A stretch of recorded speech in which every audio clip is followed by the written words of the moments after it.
people, and maybe even in my chat might have, like, this guy's just going to lie, this guy's just... Yeah. You know, I don't know if you're aware about all that. Yeah, no, it's true. Like I said, I know there's extremists out there, Yeah. and again, I hold space for that. That's good. That's what I'm saying, because I think that to me, the extremes allow us to find the balance. Yeah, I loved when you said that. My father said something similar. Yeah.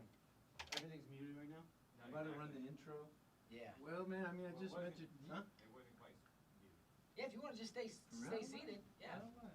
Am I on camera, or this is just like just?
Hey, what's up? What's up, everybody? Thanks for the patience. We're about to get started here. Complicated business, trying to get the switch up between the shows quicker, but also impromptu changes to the show. I hope you do enjoy it. We're gonna be taking calls. We had a guest.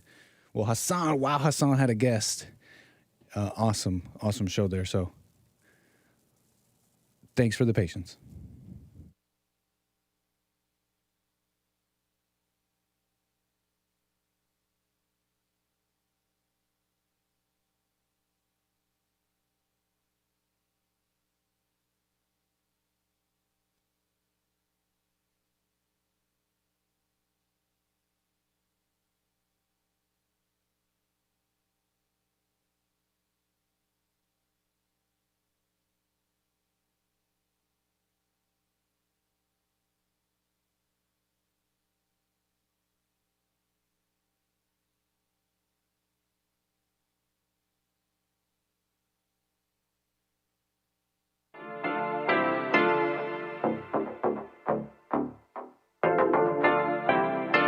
Isn't he Mexican? Colombian. He calls himself American. What is this? Anchor Baby. And in this corner, it's the American Anchor Baby. Daddy's home. That's an offensive term. People find that hurtful. You mean it's not politically correct? Excuse me. I'll use the word anchor baby. No, he's an anchor baby in Canada. Tell him we still rolling with Trump, too. Anchor baby, the whole thing sounds horrific. You're just making it sound like immigrants are these horrific, greedy people. Ustedes pueden aceptar mi negocio o aceptar las consecuencias. Plata o plomo. So you would be considered white, in my opinion. You're the blackest one in this room. I think so. And what happened was his mama got pregnant on the other side of the border. And then a few hours before, just before it was time for him to pop out, she jumped across the border and let him fall on America's soil. So he became the anchor baby. They don't call him the anchor baby for nothing. Amazing. We like this anchor baby, right?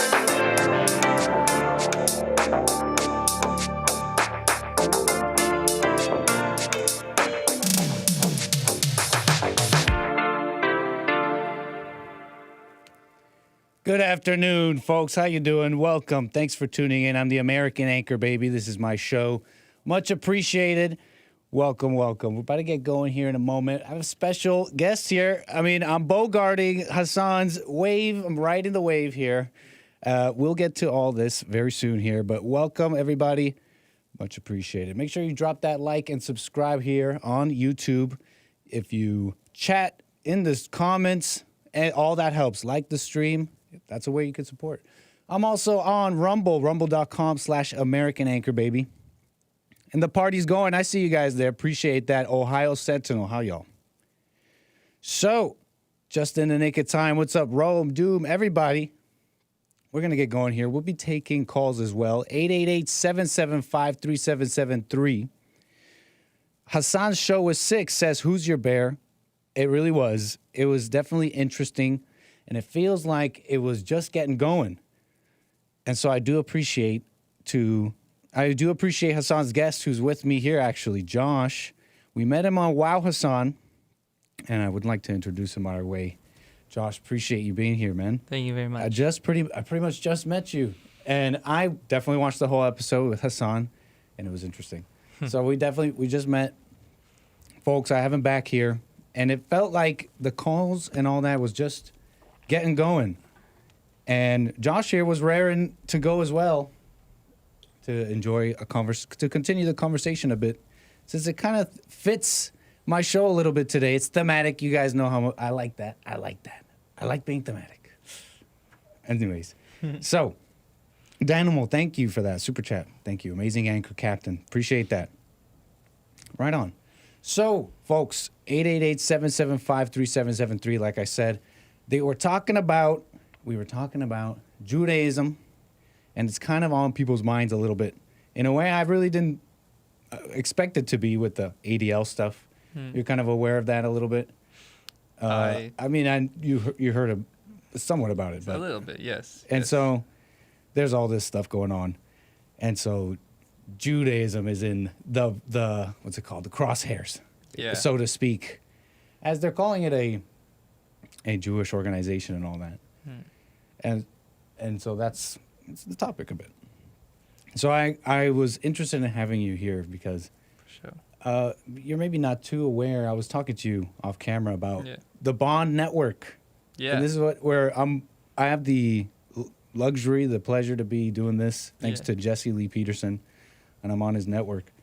And we talk about Christianity, but also the spirit that motivates people to do what they do, if I can be brief. Yeah. And so a lot of this is involved. I think people are maybe missing the point and maybe a little biased in some ways. And so I enjoyed your talk with Hassan for sure. Thank you. Yes. Thank you. Free speech or no free speech? Thanks, 𝒏𝒊𝒄𝒌𝒔𝒕𝒓𝒆𝒂𝒎. Well, I think you were clear about that. You're okay with all that. I was okay with Hassan's joke. Exactly. Yeah, that's true. That's true. You definitely were.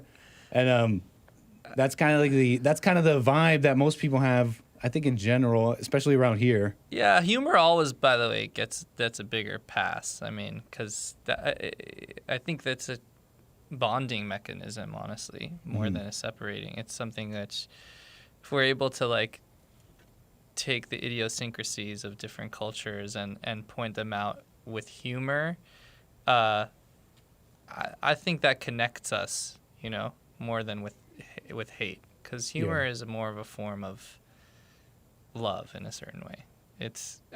Laughing. Definitely giggles. sweeter. It's sweeter, yeah. You attract more with honey than vinegar, right? Yeah, not love, but it's a sweet and sour type of thing. And you see some kind of difference between that? You mentioned you said love, and now it's kind of. I'll tell you the truth. I mean, humor is. They say humor is an inch from tragedy. It's a type of thing. Gotcha. Like humor does have a severe sense in it, and I think actually they say most comedians are depressed. Interesting. I kind of agree. I think the funny guy making jokes always is it's really just demonstrating their own kind of incessant mind. It's always kind of going. Yeah. And then you have to have a very keen sense of reality. Mm-hmm. You have to be very aware and perceptive. Most great comedians are really aware of what's hype. I mean, you look at Larry David, or Seinfeld, those kinds of shows, which are kind of almost reality shows, but just depicting reality. So they really have a grasp on everything that's happening. Am I close enough to the mic? No, you're close enough to the mic. Mm-hmm. You know what? Just shift the whole chair, no problem. Bring this mic over, put it comfortably, but if you just shift the whole chair, you'll be totally fine. If that mic is comfortable there for you, you're set. Thank you, man. All right. I agree. So Yeah. true. Comedy, the incessant mind, and then the awareness of it all. Kind of a double-edged sword. Yeah. You could see it like that way. Yeah. But I like that. I was just kind of pointing out. You saw something, I guess, central to comedy, the underpinning that's not quite love, I guess. No, so I think comedy gets a pass a little bit more when it comes to, exaggerating cultures and their, kind of what would be considered racist comments or things like that. I think comedy always gets a pass. I mean, it's a little bit, not fully, but like, we're definitely an easier way to go through life, dealing with other people too. Yeah. Not to get too up in arms about anything. So they're saying the Jews are here to end free speech. Some are, and they're getting kind of this whole ADL and Elon Musk stuff is kind of heating up. Yeah. Or whatever they're saying, heating up the news and all that.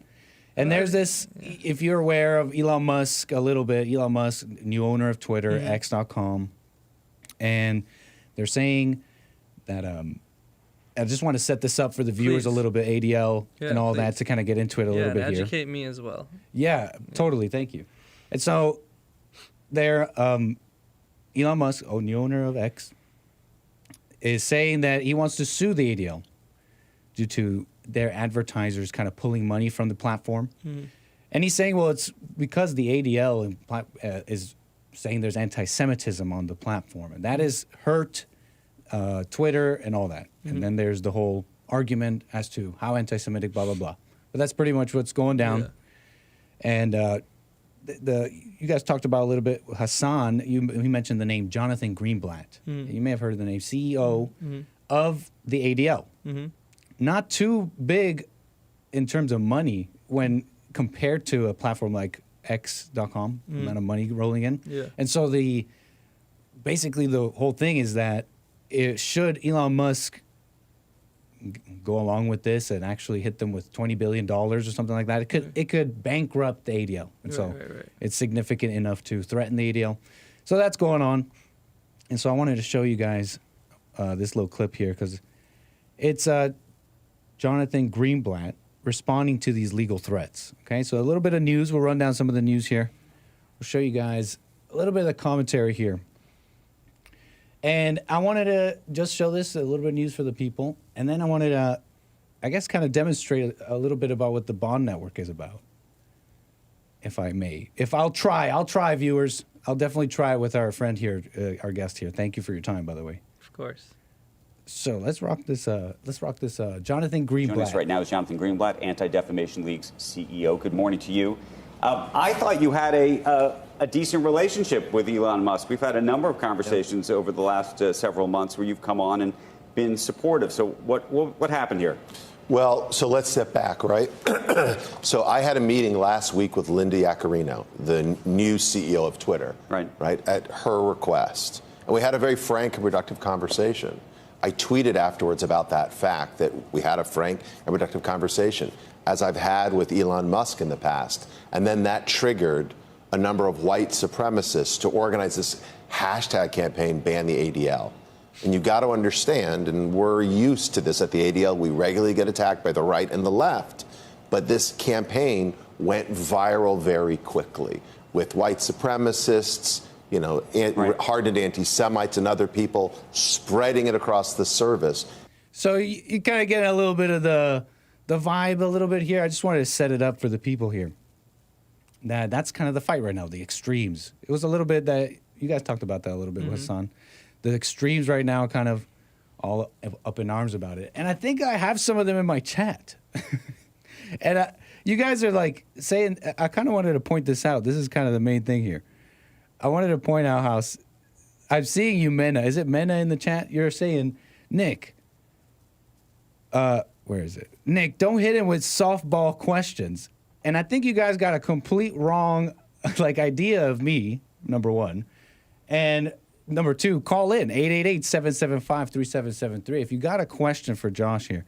Josh, you said that you're very educated in How would you describe I would it? say in traditional Judaism and Talmud and Torah and in Old Testament, some of the prophets, but Absolutely. more like kind of traditional, hardcore religious Judaism. Super fascinating. Yeah, for sure. I mean, I it's interesting. I think that what's happening here is like the ADL is being meshed together with Judaism, and I that's a bit of a kind of like, I don't know, what was the comment? Tell him the ADL and Jews like The comment that was telling me to not give you salt. It sounds like they knew what they were in my mind somehow. I have some questions they're aware that I'm not aware of. Well, listen, again, to address the specifics of what's going on with the ADLs and their claim and Elon Musk, I would have to be more educated, and that would maybe be a very specific subject. Yes. But the concept of like,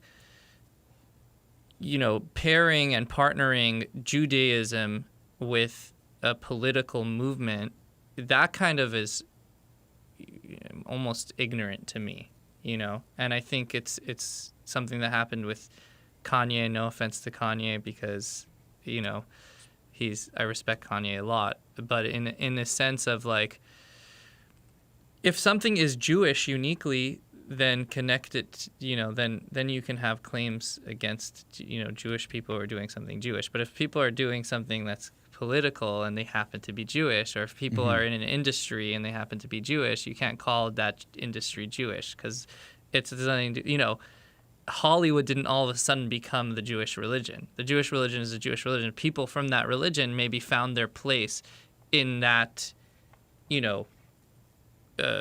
industry, but that's an industry. It's not Judaism. So, that the ADL is led by, it could have been led by any minority, for whatever reason they want to defend themselves, but not because they're Jewish. It's like, I don't like that.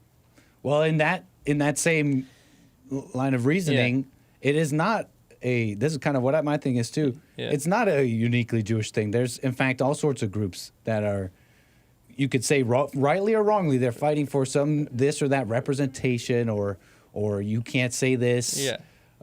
It's calling it hate speech, whatever. Yeah. Yeah. So it's not uniquely like, I gotta say, that just makes sense to me. Yeah. And we can't get lost in these. Yeah, because I would say most religious Orthodox Jews are conservative. So that's true. I've seen them. Out here, New York. They're out there. Weren't they protesting for Trump and all that? Yeah, they could have been. I mean, they're not outspoken in general. They're not very outspoken. Like again, I remember they're quite outspoken during the virus stuff, I think. Yeah, for sure. There's certain things like that they for them, it's all about being able to practice and this nation not going backwards into that, a place that happened so many times throughout history that they had to hide their ability to practice. And then maybe certain political things that would edge in on their practice on what the Torah mandates them to do, they'll rally against, but like not specifically political. Interesting. That's something I wanted to just, I guess, illustrate how I'm ignorant to some of these things, but I hear some people in the chat and they'll say things about, for example, about what you're talking about, that there's this history and about not wanting history to repeat itself in that way. Yeah. Not being able to practice to go backwards into what you alluded to, right? Yeah. And that mentality is what drives or motivates groups like the ADL or whatever to police speech, hate speech, or whatever. Yeah. Yeah, I mean, everyone has a drive and a motivation. That's what you're talking about, your bond, right? I mean, you still have some serious what to say, but like everything's I haven't shared what? Yeah, well, you said you were going to share a little bit about it. You're right. And you should, but my point is that, people are pretty predictable if you know where they're coming from. That's interesting. Right? I agree. So it's everyone's, they're not coming from Judaism. They're coming from a minority that maybe wants to protect itself and needs some extremists because, listen, like I said, the Orthodox Jews are not going to be extreme because they've got too much to do. They're trying to study all day and make That's some 613 make laws. some business, do some laws, That's a lot of laws. So like the secular Jews, and I'm not even saying it as a generality that all secular Jews are, part of this kind of cancel culture thing. But there's going to be some people that for their reasons in their mind take that trident in their hand and they're like, hey, let's just be extreme about anyone who, makes a squeak because that extreme should be in place. What they might believe it very strongly, but to me, it's like it's part of that unconscious, the collective consciousness in the world of like there just needing to be these balances happening by having extremes. That's the way I look at it. Yeah, that actually ties into, and thanks, I see you guys, I see the calls come in, appreciate it, 888-775-3773. It is, this ties into demonstrating, I guess, what Bond is about a little bit, because you asked, you're saying something very interesting about how when you know where someone's coming from, you kind of know what they're going to do, what they're about, okay? Yeah. Paraphrasing, sorry. I know I just heard it, but Sure. No, you heard it right. But it's that you were saying, and you gave some examples. What I learned from Jesse Lee Peterson and through Bond and all that, I believe this to be true, is that one of the even more basic than the examples you gave is the motivation that anger plays, and people how they're motivated by that, and not only that it's a spirit. There's a spiritual component. It's a spirit that possesses you, if you will, if that could be brief. Yeah. But anger is really the underlying motivation for a lot of what you're seeing. Like, look at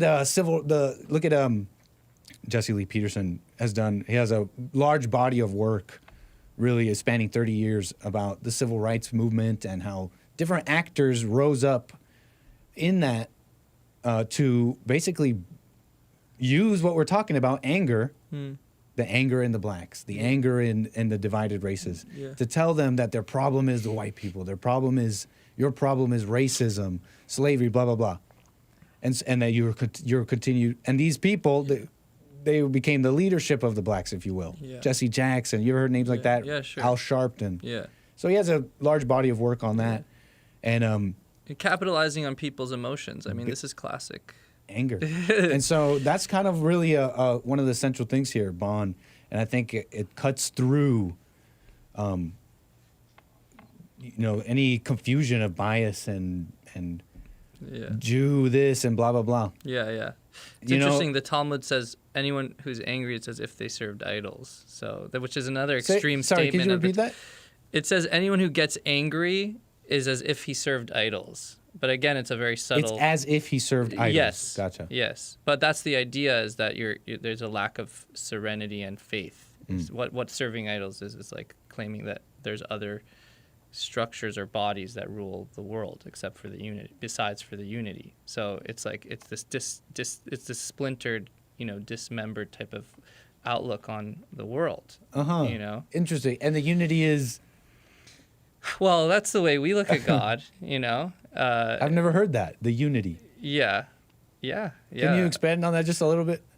Sure. I mean, if you ever, look at the main text for prayer, we have the Shema prayer, which is like, listen, Israel, God is the Lord, God is one.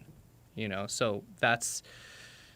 they say they used to find kids, Jewish kids amongst that were maybe after the Holocaust and in other times in history by singing that little melody. They would say, Shema Yisrael Adonai Eloheinu Adonai Echad. It's like a very known. I only know Baruch Atah Adonai. That's another one we say at the Torah. That's gotcha. like the Shema is like the low key, like in our bed, like under the covers. But the Baruch Atah is more in the Nice. the synagogue. But so I'm synagogue ready. Yes, you are synagogue ready. Well, you'll have to finish the sentence, but we'll get to that. Okay, yeah, that's true.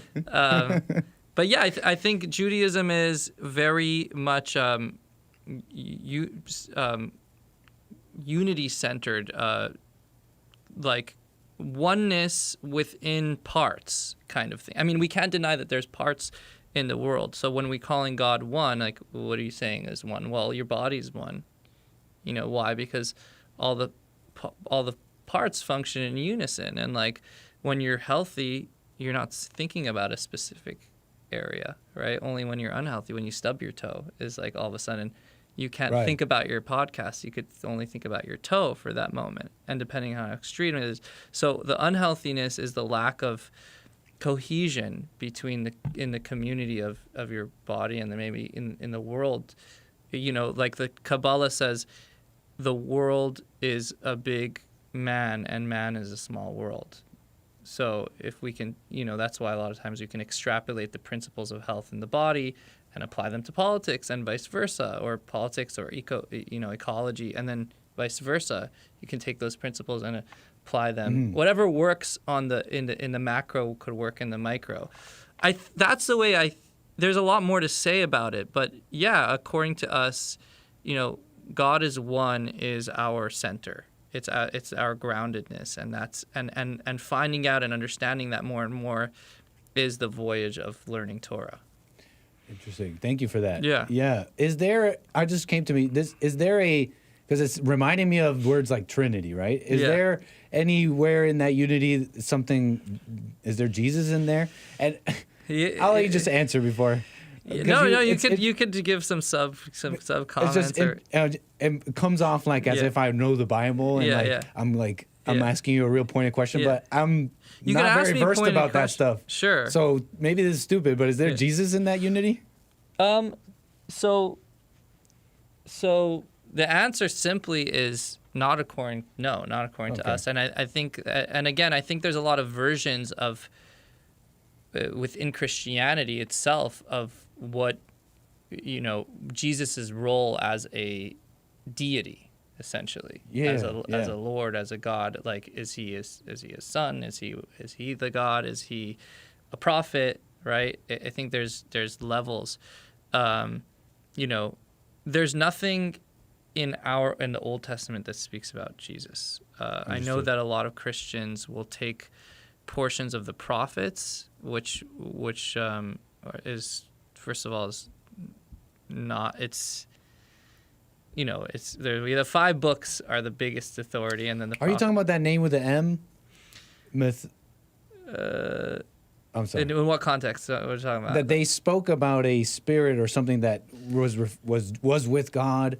Well, they couldn't have spoken about Jesus in past tense because they came before Jesus. So some people say that the prophets, like when it spoke about like Methuselah, a lamb or some, you know, I've just heard this from preachers, you know, that the prophets spoke about Jesus. So, but according to the way we learn it, we do not learn. Jesus is not part of our tradition.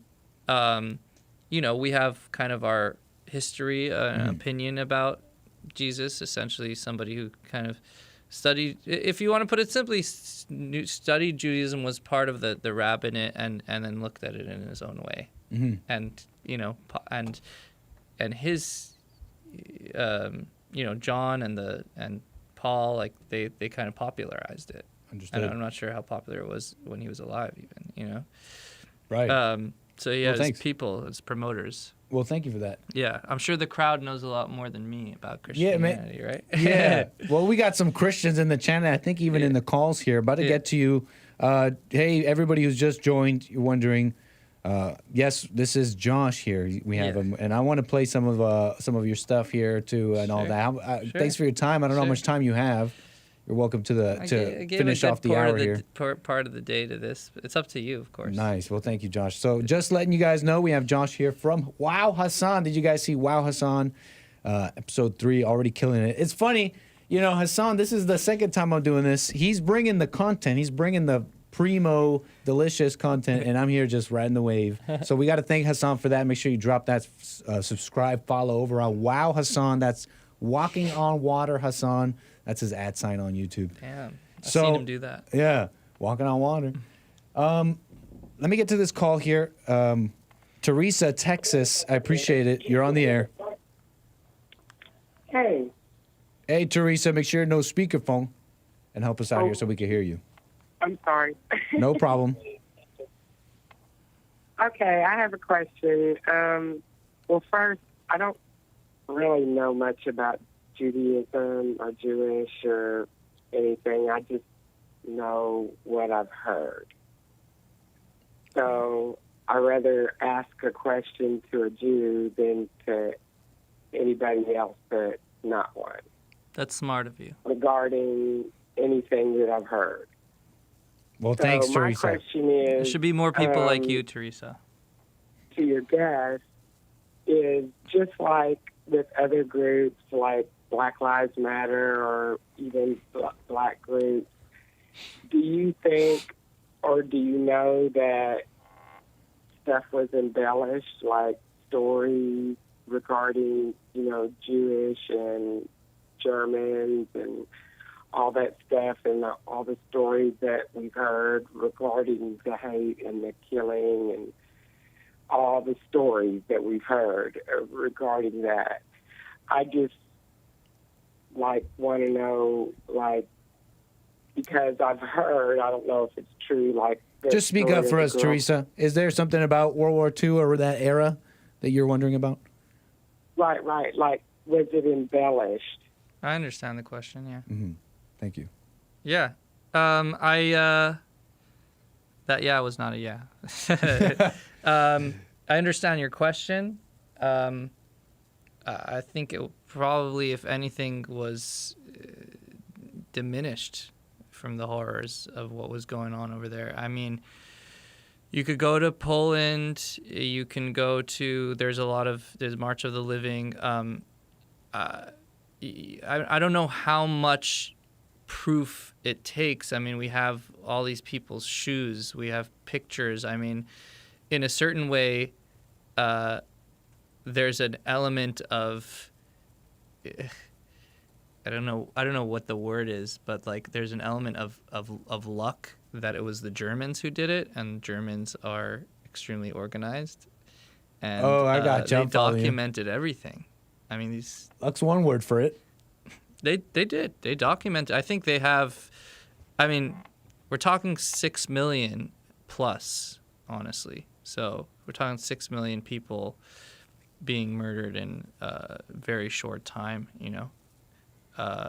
Within a couple of years, a few years, and being taken, stripped away from their families. So I personally. I'm half Sephardic, half Ashkenazi. That means that my mother's side origin comes from the Middle East. There was a lot of communities in the Middle East. My mother herself actually was basically kicked out of Lebanon for being Jewish. This was recently. This was in the late 70s. And my father's side is from the Ashkenazi, which is Eastern European. Growing up in the Jewish schools that I grew up in, I would say probably 80% of my class had relatives that died that were murdered in the Holocaust. So I mean that's just immediate, but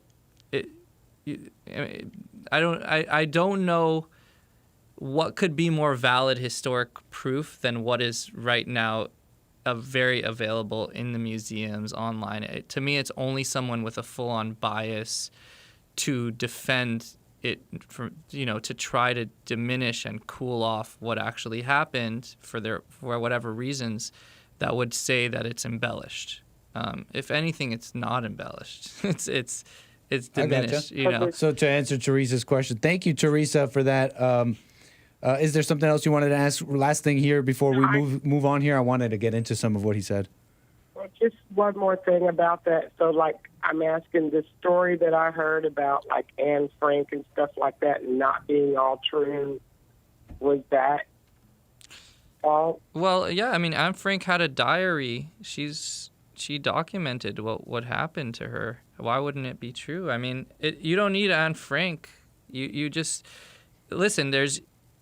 there's I a said, way I that don't we know much record about it at history. all. There's a way that we record history. You either trust it or you don't. I mean, anything could be fabricated.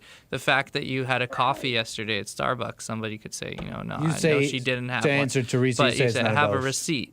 What can you do? So it's not embellished to you. It's not embellished. What do you Anne think Frank was about- a real person who wrote a book. What do you You think- cannot believe it if you don't want to. You cannot believe anything. Fair enough. What do you think about people who just simply, like, would someone who had the question, because we're talking about, you're saying, well, you're saying you don't believe it was embellished, right? But there's No. some people who do believe it was. Yeah. Are they like wrong, or are they morally reprehensible in some way, just for they may be wrong in their belief, but they've come to it in what they believe is their logic and reason, or whatever. It depends what their intentions are. I mean, is their intention to say, some of these people, their intention is to create another Holocaust. What about it? What if the intention was simply they want the history to be correct? Right. Because if the question is embellishment, then I don't think the question is whether it happened or not. But right. And I don't think this question is even that important. Yeah. If you're asking me, like how bad was it then? Right. Was it really 6 million? Right. And people go around asking this. Exactly. I wonder so what? Really, it was 5 million. Like what? We're talking about literally a handful of years of like. Don't you think leaving space for that would have show that then the Jews of today aren't so emotionally connected to something like that? They would be okay with just the truth being the truth. It doesn't need to be embellished. It's just this is how bad it was. Yeah. It was a bad thing. It's the friggin' Holocaust or whatever. Yeah. Does it need to be embellished? Isn't it bad on its own? Yeah. Is someone bad? Is someone morally bad for just wanting it to be what it is? I don't think anyone's morally bad. I believe that we're edging into a conversation about people defending themselves, and the question is what is that person who's saying, why are you putting the Holocaust in my face or whatever? What are they trying to defend? Why are they being triggered by let's say a slogan like never forget, we'll never forget? We have to say that because again, we're literally a percent of the world. We need to we're trying to have a voice. We're saying, don't forget to ourselves, So, totally. And then it's like, okay, so why are you getting triggered that we're a minority trying to, create our boundaries, essentially? That reminds me. I want to go into something with that. Teresa, thank you for your question there. Appreciate your call. For my question. Thank you for that. Yes. 888-775-3773. So a little bit about you, though. You're not, would you say, a religious Jew? It sounded like on Hassan's show you found an interest in it all. Yeah. But you've come at it from a different angle. Yeah. The whole all the learning that you did with Judaism and all that. Yeah. Again, it depends on your education around. Can you really know what a religious Jew is without being one, without knowing much about Judaism? Mm-hmm. I mean, for all intents and purposes, I keep the base fundamentals of Judaism, and I've had moments in my life where I was would be considered an extremist in Judaism, just religiously, not really stuff that comes up with politics, but just kind of really deep in the law and spiraling that's not the law. This is the law. Yeah, exactly. Hey, there, argumentative and conscious, and it was a really high moment in my life. But on a base level, people would consider me modern Orthodox today. Nice. But I don't feel like I fit in any specific category personally. Yeah, because personally speaking, just in meeting you in this short time, I feel like maybe because of that, you may have it sounded like you spurred a little at some point. Yeah. But maybe not identifying too hard with the religious aspect of that may have allowed you some space to see things differently. And that's kind of a thing I like focusing on, identity and why we call this and that. Yeah. Why do we identify with things that you're probably used to, religion and titles, expert titles, this and that, what you studied, but also even other things. Why do we identify with emotions, and why do we identify with thoughts? Yeah. And so I wanted to ask you about something you said about needing the extremists. I thought that was interesting. You mentioned the extremists on both sides, and you mentioned the extremism maybe even in what you may have, I think, is it fair? I don't want to get you wrong here, but you said the ADL may constitute one of these extremism of the Jews, but it's necessary. Yeah. Could you expand on that? Yeah, I think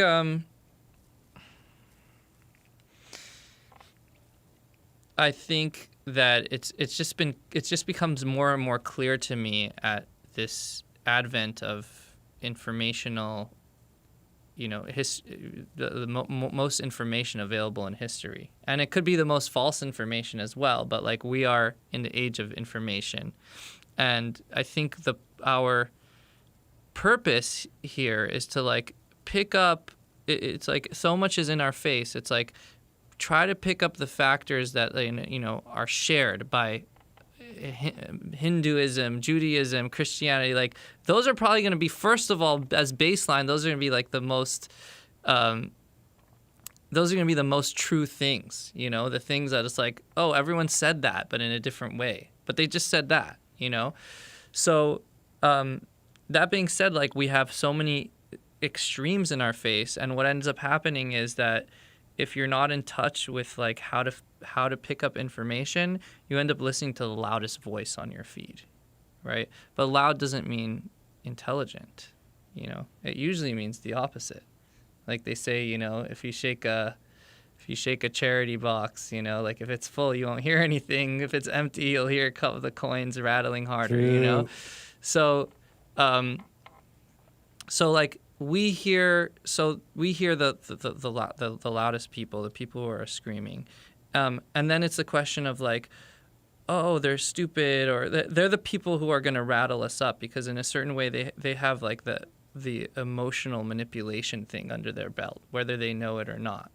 These great speakers or politicians, there's a reason why they're celebs, and then it just comes down to like, well, if I'm a conscious person who believes in unity and God, so I believe there has to be a place for everybody.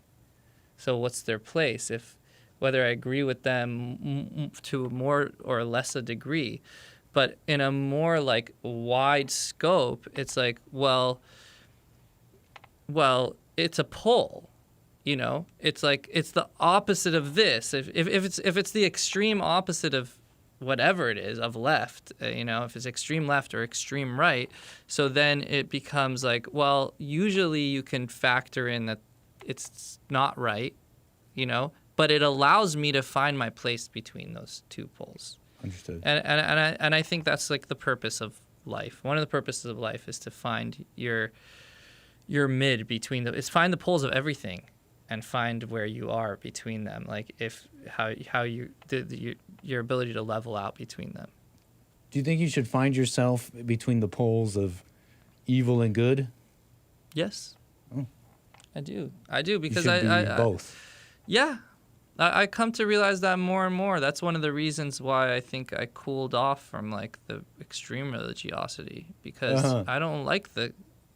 And what was evil about that, you think? Huh? What was evil about that, you think? Well, I don't like the concept of being so black and white about evil. I think that a coin has two sides, and I'm very Jungian in this sense, in the sense of like, the more you suppress something that's a part of you, the more it's neglected, and the more it's neglected, the more it becomes rotten, as opposed to like bringing it up and saying, how can we it's like elevating it.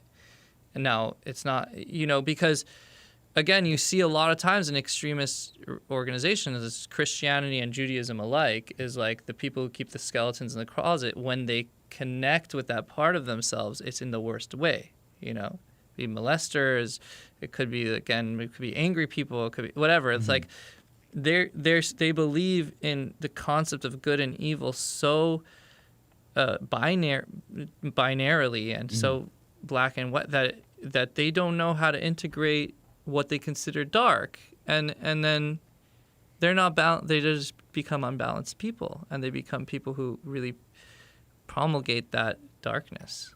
How do you think you became so extremist? Young and stupid. No, I honestly, I actually don't believe that. I believe that right now I'd call it burning through karma, but I believe that we have stages in life, and we need to. The hardest part is when we need to break out of the shell, but when we're in a certain stage of our life, we need to really just connect and manifest. Like when I was in my religious stage, like one thing that stayed consistent about me is like I was happy. I've been happy for where I'm at. And when I was in that extremist religious stage, like I was happy to be there, because that was like the karma I was meant to burn through. That was like the place I was meant to be. So you had there was no down. You were all the way up.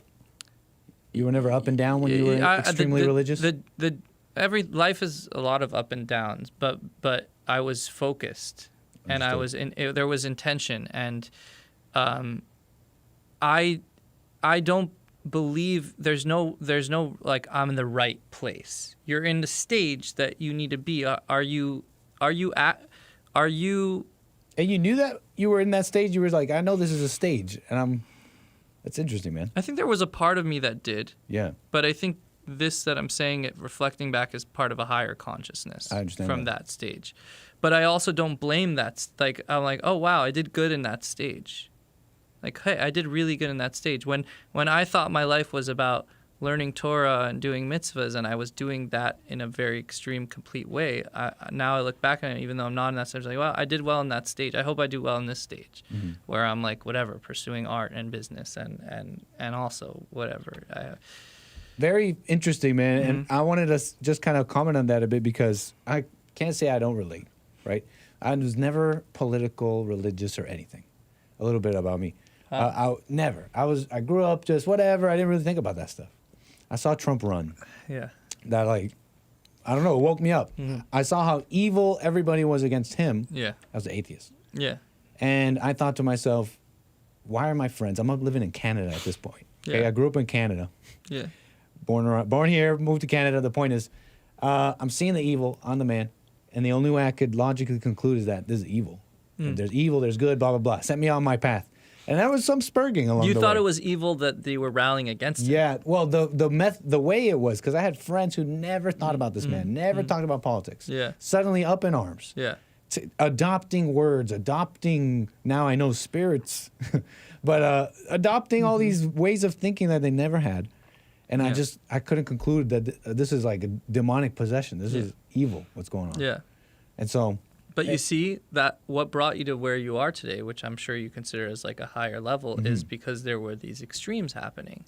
So they pushed you in one way or another. Yeah, you could say They that. woke you up. So I think that's along the Yeah, line. you could say that. And I'm just saying that I'm no stranger to the spurging a little bit. Yeah. I was there kind of growing, and I'm like, this is the truth. I got to tell the people the truth. And I noticed about myself in those moments, though, that there was a lot of emotion. Yes. And I was also identifying with being a Christian, for example, or identifying with being a Trump supporter. And that created a point of comparison, kind of how you were describing, focusing on the body part because there's pain there, as opposed to just being full, united. Yes. It created a schism, because now I'm identifying with something. And I think that's kind of my thing here that I'd like to tell all people, but the Jews as well. Yeah. I don't think this notion of needing the extremism, I think that comes from identifying with being a Jewish person. And that's what causes this mentality of now you got to protect that identity, or they're coming after you, that identity. Yeah. Or now I got to stop other people from speaking a certain way, blah, blah, blah. Yeah. Yeah. And so that's kind of my thing about it. And I think I see the same relationship in all the races. Right. And I think there's a conversation to be had about why are we allowed to talk about it with some races and not the others. Yeah. But honestly, I see it as all the races. And I would say that to those, that's just kind of my thing. This is my thing that I tell all people, you got to overcome that identity. It's causing conflict. Right. I mean, you're never going to have... So this is the thing about it. You'll never have people give up religion and identity, you know? Okay. That's just not going to happen. And again, it's to me, it's like in the body, it's like there's an arm and there's a torso. Like things have their identity, and being who they are is is complementary as long as it's not sick, So it's on a nation level, it's like yeah, you're never gonna stop people from identifying with their Judaism, identifying with being black, identifying with being Hispanic. That's not the point. To me, politically, that would be communism or socialism, which hasn't proved to work very well either, right? It's more about... I don't mean denying. Let me just make that clear. I'm not this blind person who's going to say that there's no differences. Stop identity politics, yo. Yeah. That's bad. Like, we're all human race. Just to kind of make that clear. Sorry to interrupt you. Yes. No, I know. I have a feeling you weren't saying that. I would just clarify what when you say, let's get over this identity so we can connect more in love. I don't think that I don't think that equals disconnecting from the identity or overriding the identity as a person. It more has to do with it's really hard because you have to be really mature for this, but it has to do with always being in wonderment and curiosity and never fully. It's I am this. To me, I'm Jewish. And what makes you Jewish? Well, there's a lot of things that make me Jewish besides for the fact that I was born into it. That's the biggest reason. But it's my path. This is what God, if I believe in God, then I believe that he guides the steps of man and he designs you to have what you need in your place. So do I believe Judaism is the only right way to look at the world and every religion sucks? No, that's immature.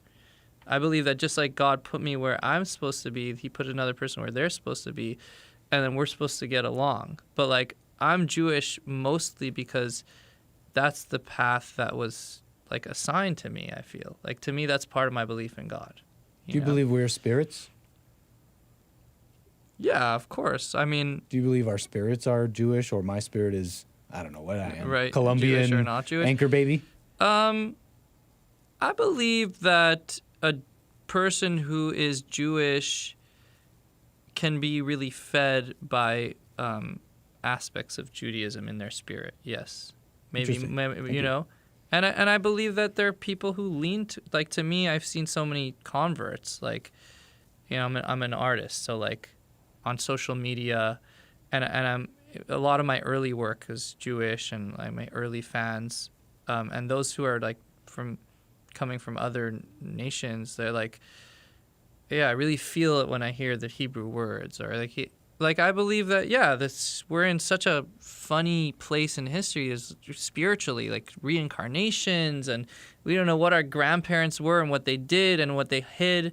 So there are spirits that connect with Judaism and that's what feeds them. It's just some people our carnivore diets. Right now my roommate's a vegan. Yeah?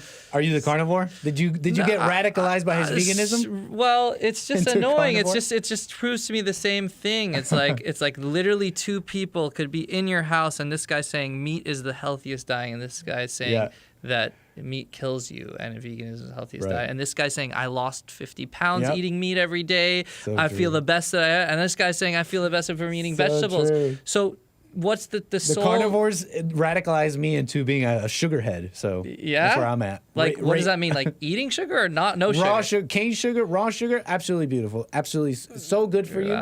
I'm never even exaggerating. Heard of that. I'm exaggerating this, but there is actual stuff about this. Ray Pete. Right. Well, they say that it was the animals used to get sugar was what they would really get them. Beautiful, going. just beautiful, refined energy. Yeah. You gotta love it. Anyways. Yeah. So the soul is the same way as what I mean as a diet. I gotcha. Well, this is kind of my thing, and I want to get right to the calls after this. Let's get to the calls and your super chats. Thank you, everybody. Much appreciated. And we're gonna get to. I want to show some of your stuff here. So let me know if you're running low on time, because I want to show some of your music. I want to, you gave us your time here, so thank you. Thank you. super chats and the call. I wanted to just say this, though, about what you just said. And it fits what I'm saying about identity. This is what I'm saying about identity. I think that's why we have anybody fighting in this way like the ADL. Yeah. You're saying it might be needed, and that's maybe a different conversation. Yeah. But the fact that you could even see that a spirit can be Jewish in that way, you'll never be able to then let go of being offended by words, for example, because then words can be anti-Semitic, and you can only make that connection if you identify with that thing. Yeah. When in reality, calling someone anti-Semitic, there's no really such thing. There's no one who really hates Jewish people or hates black people or racist. Yeah. You're just a hateful person. You have anger. This is kind of what we're about. You have anger. And so this anger you have, which most people have, it's a spirit they adopt from their family. They're born into it. They get it from hating. Yeah. The first traumas come from where? The family. You hate your parents. You grow up this way. You have this anger. You misattribute it to, and it gets co-opted and used by groups like we're talking about. And you get told that it's racism. You get told that it's this or that. Yeah. And the only way that those people could be co-opted in that way is because they identify with this thing that I'm not saying has no value. Yeah. Your racial identity, your where you come from, your language you speak, all that. But it doesn't have any value in your truest sense, in my opinion, your spirit. Yeah. And so I think that's just to reiterate what I'm saying, that the Jews got to give that up, because it's a false. It's a false thing. What you're describing, anti-Semitism, is actually anger. Yeah. It's anger. They're hateful people. They need to forgive. They need to repent. I would agree with you if the world was at that level of mature consciousness, but most people are, in mass, are ignorant, and they're looking for someone to tell them who to be angry towards. Right. That's what I'm cutting off. Okay, so no, but I think like what you're saying about this organization, which I know nothing about. It's my first time here, but like, you know, if we can square it to raw emotion, that's one thing. But facts on the table is that you have people, you know, hold up a swastika and say the Jews are the reason, and then people look and they don't really look deeper. They're just like, oh, Jews are a minority, but they're rich, and then this, and then they're taking over this land, and, you know, they don't look deeper into it. They're going to use their hate towards a people, because most people don't want to. They don't want to talk, and they don't want to think too much. They want someone telling them what to do. 100%. They want to work and come home and, you know, direct their hate somewhere to wherever 100%. They tell them. And especially in the narrative of, like, you know, we're the real Jews, or we, you know, the Jews still, like, then it becomes this whole. So, yeah, ideally, I would agree with you, you know, like, get over yourself. No one hates you. They just say they hate you, or they're just saying, like, maybe they're just misdirected. So do you it's actually a very believe that they are? Do you actually believe that, though? That it sounds like you may be saying that, but like, do you actually believe that people don't really hate the color and the Jews? It's I believe what they hate because they have anger. I believe what you're saying very generally, but I just think it's too general. In other words, if you're saying that people have the emotion of anger in them, and it could be because they weren't given enough love as a child, etc. 1,000 reasons. And then someone's telling them to direct their anger at a people who they're not going to have enough time or space in their mind to really do much research about. That's why bingo, man. So true. But that's why we're trying to tell people here that you don't need to do all that research. You just need to overcome your anger. I'm telling you, man, I see it all the time. Callers in the show. You got to check out Jesse, man. You definitely, after you go, you may be in for a wild ride. Sure. Jesse Lee Peterson. There's callers, all sorts of races, gender, blah, blah, blah. They say, I overcame my anger, Jesse, and now I don't hate, you know, whoever I thought I hated. The Jews, the whites, or whatever. Yeah. It's about overcoming that spirit. It's not about, you know, it's just something that we talk about here. Definitely something that check out. For sure. I wanted to get to these calls and super chats, man. So thank you for that. Okay, let's do these super chats real quick, and then let me get to the call here. Someone was asking about the Holocaust stuff and about people having their questions and doubts. Mm-hmm. Should it be illegal to question or dispute it? The Holocaust in general. No, shouldn't be illegal. Thank you. Let me see here. Super chats here, y'all. Thank you so much. You guys rock. I'm just being slow here. Jeez. One man show. We taught Hassan how to do it. You saw him rocking it. We got Jabrail NTP. Thank you for that. Much appreciated for the super chat there. No message. Lin Yen Chin says happiness is fickleness of evading so-called negativity and chasing so-called passivity instead of inner stillness, which is the catalyst of competence, manhood. Ask him if he can summon Golem. That may be a little confusing. I know I know I'm throwing you in the deep end with Lin Yen Chin. He's a super chatter on our show here. I know what he's saying. I mean, he said two different things. He did say two different things. He just said essentially that, happiness is a distraction and, you have to find your peace and stillness, and that's the ultimate. It's very Eastern of him. And then he's asking me if I know how to summon a golem.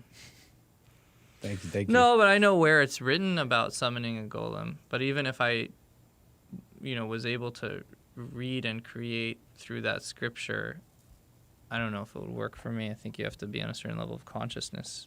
But what is that? What is he even talking about? Golem was. You seem to know what he's talking about. Yeah, sorry. I thought everybody did. I thought you were asking it because you understood it. No, I really don't. Okay, Look, my viewers are all these. Right. They know many things, and I appreciate all my viewers. Okay, yeah. Golem was. Most famously, the Maharal of Prague was a great rabbi. Put spirit into a big clay. Like straight up golems. Like straight up, like I've seen this in video games or something. Yeah, like created like a Jewish defender in that neighborhood, Gotcha. And they say that he's still hidden up there in the synagogue or whatever. It's a classic tale of ours. I think many people. It seems historically factual, but I'm not gonna stand by here. But we do have text and scripture in the Kabbalah and the mystical aspects that would teach someone how to do that. Whoa, like we got step by step practical Kabbalah. Yeah, if you know. First of all, it's just levels. Secrets, y'all. It's just levels. I believe that in any religion, it's like people can get powers. There's stuff out there. There's the occult. Like, it's always better to stay away from that stuff, because it's just God has made the world to be natural. Right. I've always seen it as, this is just my headcanon here, that it's old spirits. They're old spirits. They're not God. They're not exactly good, but they know many things. Yeah. And so they're just showing you secrets. Anyways, occult talk. Yeah. Do you believe happiness is an illusion, or what Lin Yen Chin was alluding to? I would kind of lean towards agreeing with him in the sense that it's probably better to be like kind of more mid and happy. I said happy in the sense of like sated, like peace, an inner satiation. Yeah, putting peace words in is your mouth. no, it's fine. But yeah, peace is a good word for it, and I get what he's saying. I think it's quite a conversation. Yeah. But if he's saying like bubblegum American Barbie, happy smile on your face type of thing, there's room to say it's that's like kind of like just a distraction, Yeah. Carver 531 thanks says Hassan gets his pot from him, so we got to be nice. Some slander from a super chats here. We don't know, nor do we care about such a thing. Yeah. Spoiler alert says what is he saying here? Spoiler alert, thanks for the super chat, says, "My pile of shoes. When I went to boot camp, they took our shoes and shaved our heads. That's what happens. Shaved heads and piles of shoes are proof of nothing. It's just a sob story." I just realized what he's talking about, I think. Holocaust. I got it. Gotcha, spoiler alert. Thanks for the super chat. But that shouldn't be illegal, super chat. No, I don't care. It's not illegal to be ignorant. Otherwise, everyone would be arrested in this world. Well, spoiler. You're welcome to call in. Danimal, thank you, says the amazing anchor captain. Appreciate that. Let's get to this call here. Art, Ohio, you're on the air. Appreciate it. How you doing? I'm just fine, Art. Appreciate that. You're here with our guest, Josh. Hey, how you, Josh? He's a. How you doing, Josh? First and foremost. Hey, buddy. How you doing? Good. Okay. First thing for Josh is, what? Why did Hitler put the Jews in? Do that to the Jews or what? The Jewish. I mean, Hitler has a book I think called Mein Kampf, which means my struggle. Say that again. I can't hear you. I said Hitler has a book called Mein Kampf, which means my struggle. I think he, kind of arranges his emotions and his thoughts in that. I think the Germans were going through a hard time economically, so that's an easy time to point fingers. Why Hitler did that? He said that they're his. From what I remember reading, is that we were like his guilty consciousness. That the guilty consciousness comes from the Jewish people, and they're vermin, and they're here to just like kind of mess up the mind, and the Aryan race, which is his race, which I'm not sure if you're from the Germanic culture, but according to him, they're perfect. And he wasn't only going after the Jews. His long-term goal was to wipe out anyone who wasn't part of the Aryan race. And he was also killing many black people at the time, if that's not known to people. Identifying with Aryans, see? Got to overcome your anger. Yeah. Okay, because I think you kind of was saying it, but you weren't saying it. But basically, from what I understood, he was basically saying that the Jewish were immoral people and they were practicing occult-like religious things or whatnot that was against either the Bible or what they beliefs were or whatnot. Whose beliefs were? Whatever the Jewish was practicing at that time. They were going against their beliefs, or they were going against Hitler's beliefs? I don't know, because allegedly Hitler said that he knew who the real Jews were. Mm-hmm. So really? I'm thinking that he's saying that the Jewish were practicing immoral acts or whatnot, and that's why he was trying to get rid of them, because they were doing immoral things or whatnot. A lot of what you see on television with the satanic stuff, the agendas that they pushing with the LGBTQ stuff, all that type of stuff. They was pushing all that type of stuff. From my understanding, and he said in one of his little speeches that the real Jews, I think he said something like that, was in America.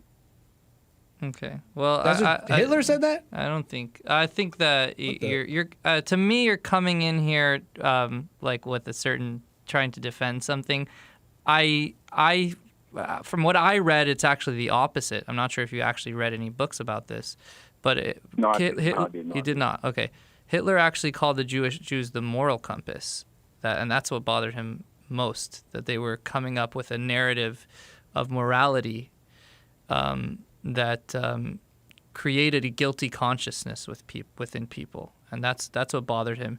He might have said other things to rile people up against Jews, which you're going to need to do to be able to kill in mass on that level. So I'm sure that he said many different things in speeches, etc.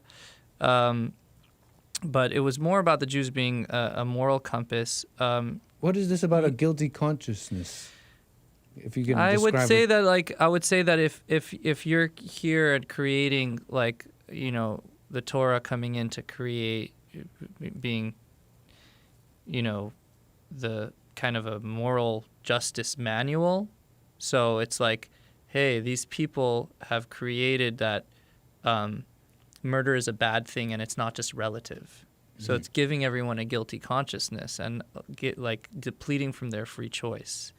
That's what I understand is like the original intentions or understanding and hatred of Hitler. Is that never heard this? Interesting. Yeah, I think you could read this in Mein Kampf.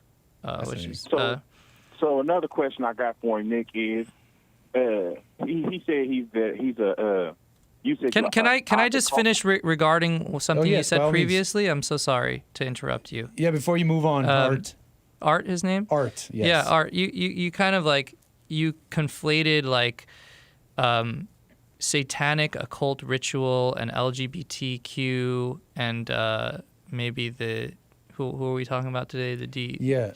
Like Defense League. ADL. Like, ADL. You like, those things are on such different parts of the map. Usually people who are the LGBTQ are mostly atheistic Jews who don't even believe in religious shit and God. I'm just saying in mostly. And then there's Orthodox Jews who mostly don't practice anything mystical. Occult things are actually very much not part of standard Jewish religion, and definitely don't have to do with the political organizations. So conflating and connecting these things are, to me, just a lack of information that you're getting, very disconnected. So I just wanted to put that out there. Okay. What do you think about? Sorry, before we move on, Art. There's this talk about that there was an immorality in World War II Germany, pre World War II Germany, and so I want to get that clear. Yeah, you're saying that that's baseless or whatever. I mean, were Jewish people perfect in that region of the world? No, I would assume that it's very similar to what's going on in America. Yeah, that's a good point, man. They're just, probably a lot of scholars and probably a lot of rich people, art traders.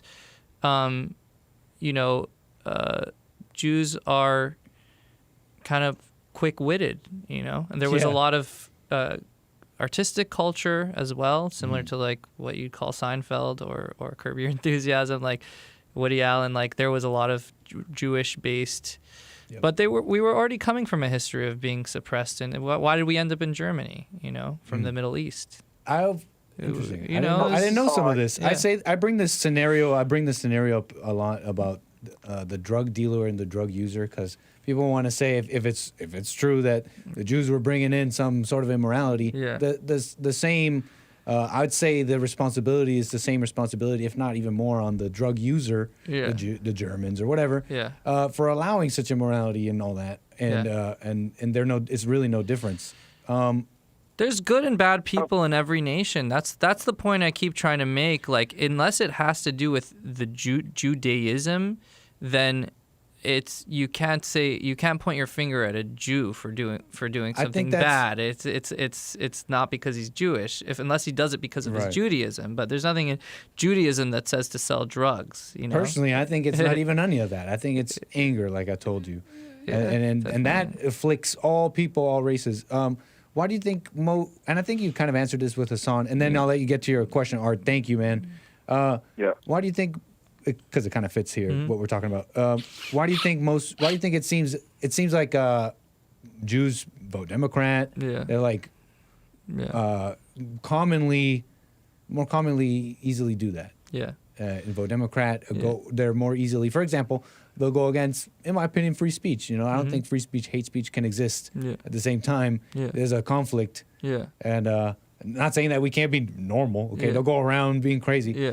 Have some decorum. That's a different thing. But you can't go around calling things hate speech and say you believe in free speech. So why do you think it's more common for Jews to be liberal, etc.? So I told them that's that's mostly secular Jews, and I think the reason is because there's a protective element because of the frailty of our numbers.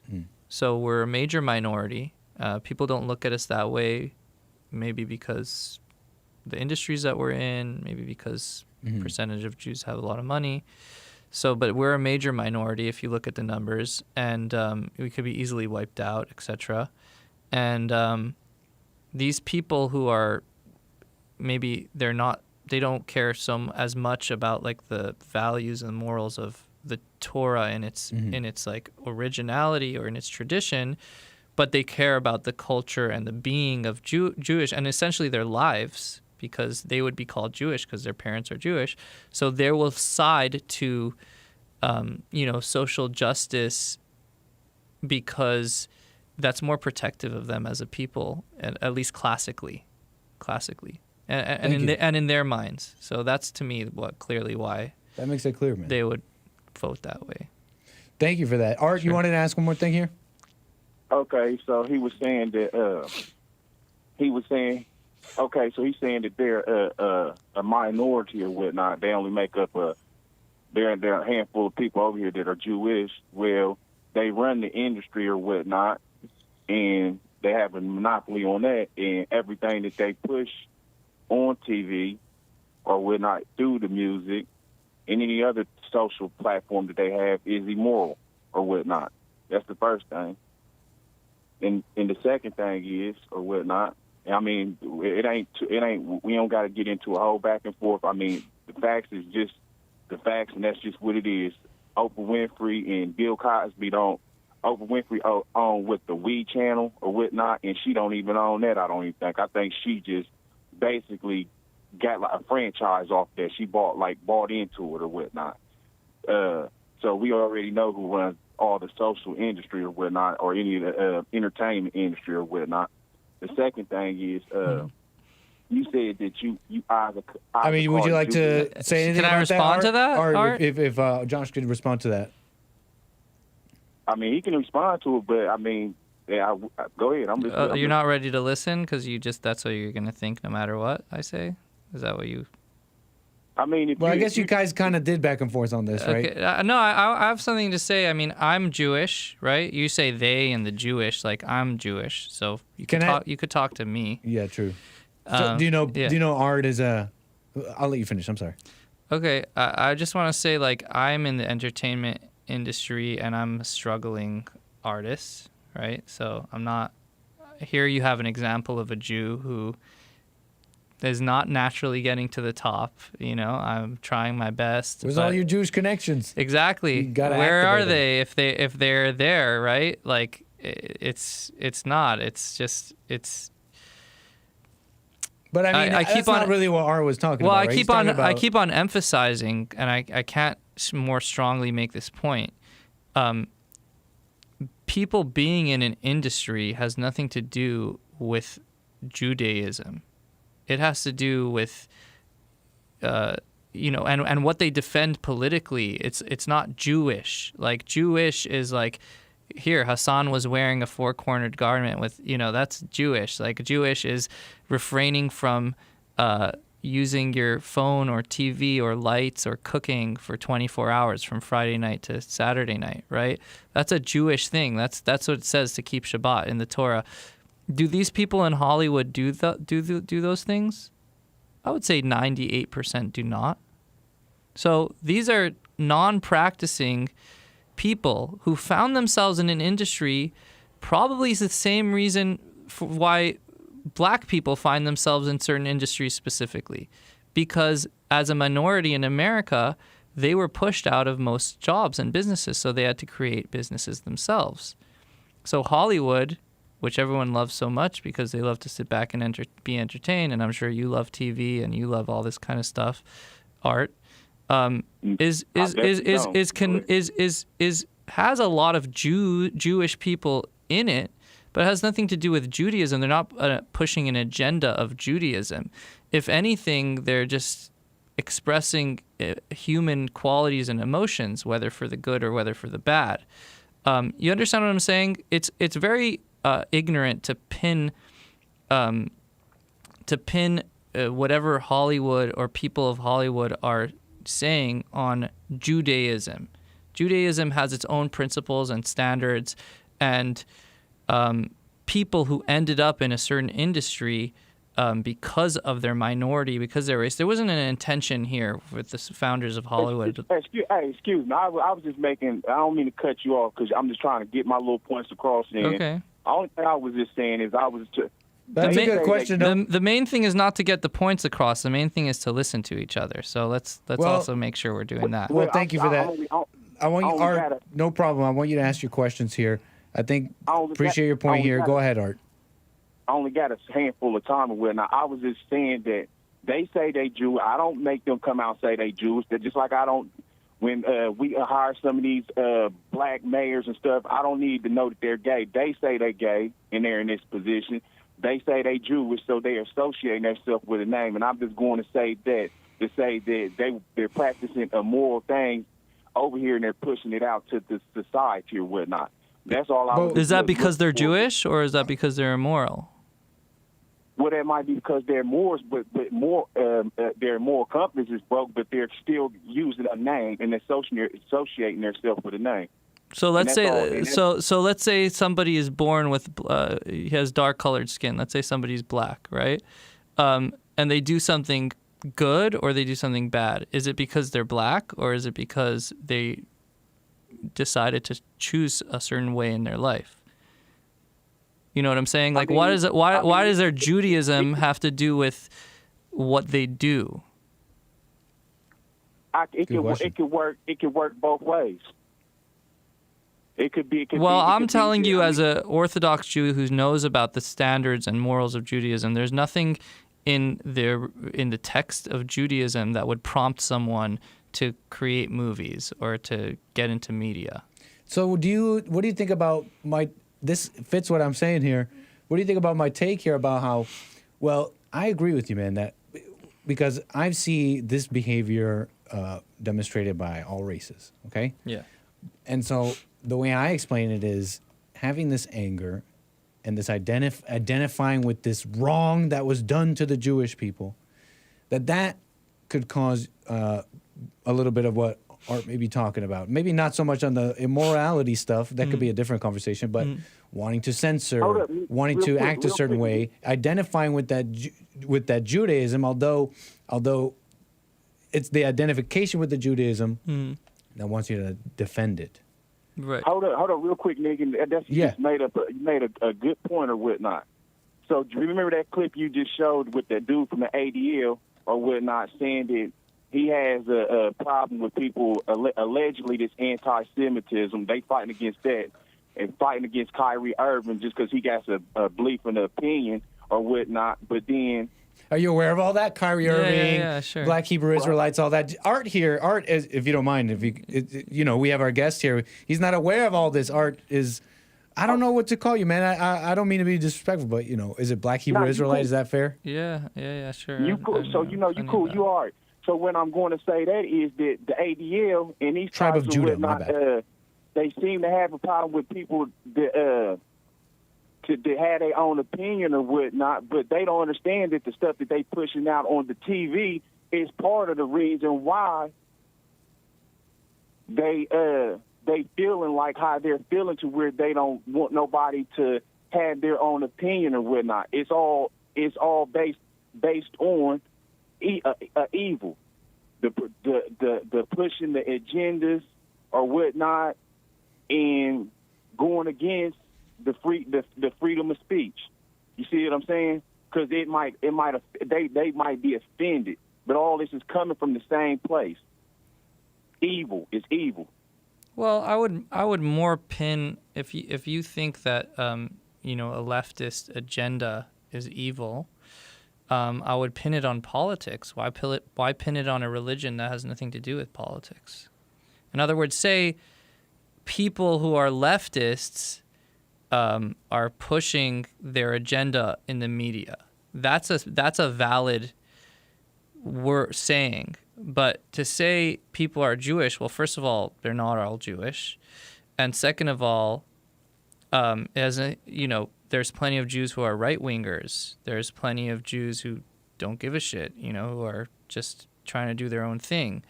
And I could say Judaism, which is what really ultimately makes you Jewish or connected to being Jewish, has nothing to do with all this either, So it's to me, it's just very ignorant and almost a cause of hatred to say, oh, everything that's on TV, it's Jewish. Like, nah, it's not Jewish. It's, it's people, a lot of people who are Jewish are in that industry, but it's nothing to do with Judaism and the principles of Judaism. But would you say that people are there's kind of varying degrees, like levels here. Like even yourself. Yeah. Or I'll think about myself. Yeah. I didn't grow up too Christian, but I had some. I don't really identify with being Colombian, but I speak Spanish, and the dishes and all that. I identify with it to a degree. Yeah. So, to say that someone who's Jewish creating media, doing something that there's nothing Jewish about it, I don't know. There can be an influence from their culture and all that. It's just, I think that's what some people are maybe referring to. Yeah, if it's specifically like that. I mean, if it's like, Adam Sandler made a movie just now, like, you're so not invited to my bat mitzvah. Mm-hmm. Okay, so you're going to have a lot of Jewish culture in that specific movie. Exactly. But, like, let's say the director of Armageddon is Jewish, right?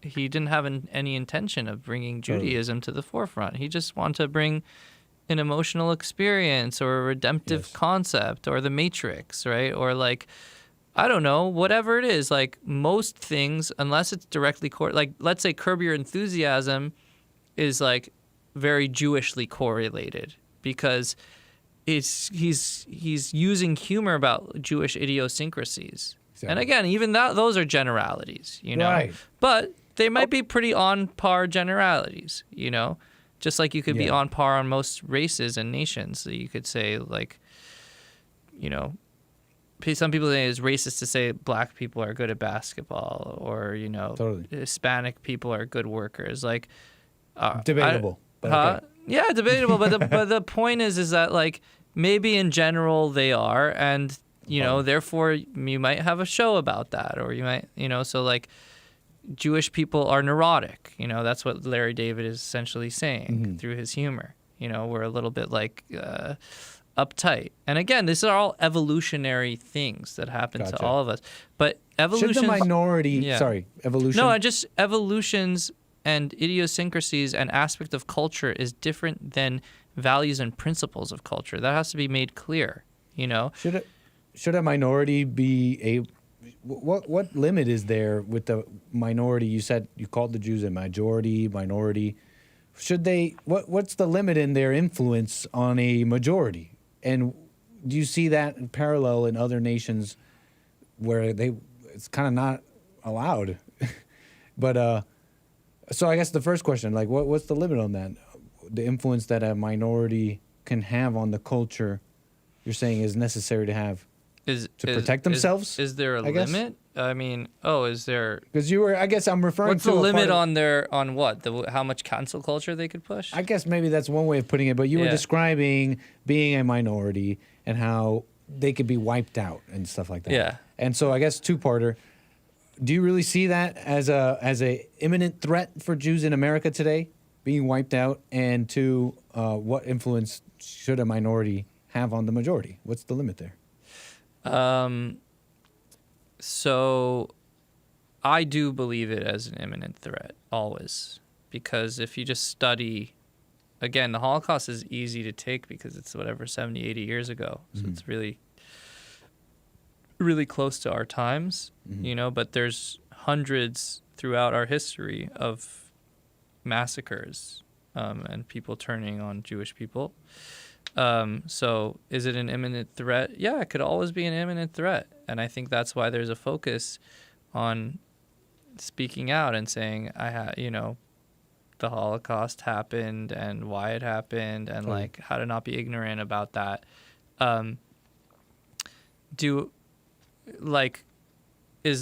Should people be shut up? I don't know. I mean, I think to me, it's like it all depends on if it's going to lead to violence, because like say what you want, but like if you listen, in the end of the day, Kanye West, who I don't think had the worst intentions necessarily, and he was just speaking his mind as an artist, as to what he thought, and then clearly he was erratic and his mind was changing all the time. But even the limited things that he said, he was striking on that chord of anger and people who were just ready to rally, and then there comes violence. It's one thing you say something, but it's another thing that it comes into sticks and stones. So yeah, this is always a threat. Clearly, like, listen, I'm speaking to someone over here who has like very interesting, but in the end of the day, But Art, something could lead to hate against a specific nation. Art, do you have a hatred to? I want you to get to what you want to talk about here, Art. No hatred at all. But what I want to say is that no, I have no hatred towards him or anybody else. So what I do want to say to him, isn't suppression of speech what led to the Holocaust allegedly? Because the same thing that what this ADL dude is talking about is the same thing that led to the Holocaust. The alleged Jewish wasn't able to let people know allegedly that they were being their speech was being suppressed or whatnot, and they was being put in these gas chambers or whatnot, and they was suppressing their freedom of speech. And that's the same thing that y'all trying to do over here in America right now by silencing people that y'all don't agree with their opinion or if they have any factual evidence, because it's going against y'all's narrative. But that would be the only imminent reason why you would think that the Jewish are on the verge of extinction, for the simple fact that the media and the Jewish who owns the media is pushing that ban freedom of speech. And that's the same thing that how the Holocaust happened. They was banning speech. Communists. Yeah. So again, you're conflating. I mean, you know, it's very easy to just take a bunch of points that you don't do any research about and put them together, and then come up with something that literally makes no sense. But I'm gonna try to. They didn't have. They had. Wait, hold on. No, I'm just gonna try to, like, as best as I could, like, regard all your points. I think what you're saying, I'm gonna have to repeat what you're saying, and which it would be great if you would repeat what I was saying also, because I think that's what shows we're listening to each other. But what I'm understanding you're saying is you're correlating and saying that just like the Germans silenced us in the times of Hitler, so Jews in America are silencing other people. So that's the main point of correlation. Is that correct, Art? Yeah, communist freedom of speech. Go ahead. I understand. Okay.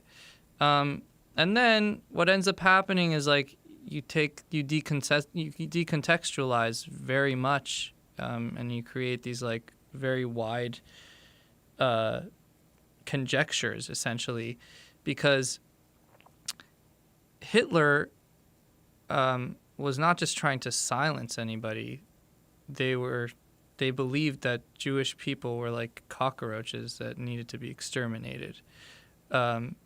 Jewish people in America, first of all, it's not part of our principle as a Jewish people to, this ADL stuff. So again, it's not written in the Torah to be part of the ADL.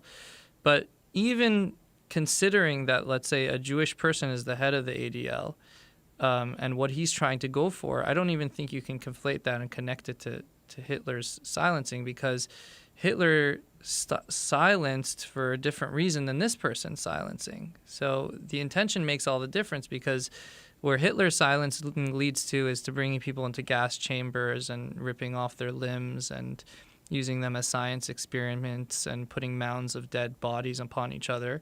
Whereas this person essentially is just, again, even if he is an extreme, and I'm not saying I agree with him as a Jew, I don't agree with him because I don't have to, because it's not a tenet of Judaism to, but even if I would agree with him, he's very different than Hitler, because he's just trying to create a certain defense and boundary around what could be said to protect a people who exists, just like maybe black people would say, don't say the N-word, because they're trying to protect that there was a lot of oppression to a specific race, and certain words bring out that oppression. So it's literally like zero correlation, except for the fact that, the small correlation that both of them are silencing, a sect of humans, but that can't be correlated logically, because the intention and the result and the conclusion are going to be very different. All right, want to respond? Last thing here. Yeah, well, I mean, you know how people say there's his truth and my truth, and I say it's only one truth. Silence is silence or whatnot. And freedom of speech is freedom of speech as long as you ain't running into a building and saying, "Oh, it's a fire," when it ain't a fire. You see what I'm saying? So you trying to say, even with you when you saying blacks with the N-word or whatnot. Yeah, I don't got no problem with nobody saying the N-word. You have American freedom of speech to say whatever you want to. But black people have the freedom to kick your ass if you do. Yeah, okay, and that's what I'm saying. They're wrong for that. That's fine. It's not about this conversation. Clearly, is not about right and wrong. It's just about freedom of speech. I'm just using that analogy to try to wrap in what you saying, because you trying to be long-winded about what silence is and the difference between communists and shutting somebody up when it ain't no difference. I'm not trying to be long-winded. I'm trying to explain to you something that rationally and clearly it's not coming into your head. I mean, I'd love if you would just tell back to me what I said to you. Okay. I just feel like you trying to basically justify what the ADL's doing or what a Jewish person might be I'm not doing. trying to justify what they're doing, and I don't necessarily defend them. I'm just defending the fact that you cannot correlate. To put it very simply, and I'm sorry if I was long-winded previously, Hitler was silencing people by murdering them and trying to rid himself of a nation that was in his nation. Right. And the ADL is trying to prevent people from, using words that would cause and bring about violence. You're describing their different motivations. Are they right or wrong? That's a political debate, but it's definitely much more harmless and can't be compared to Hitler. That's my point.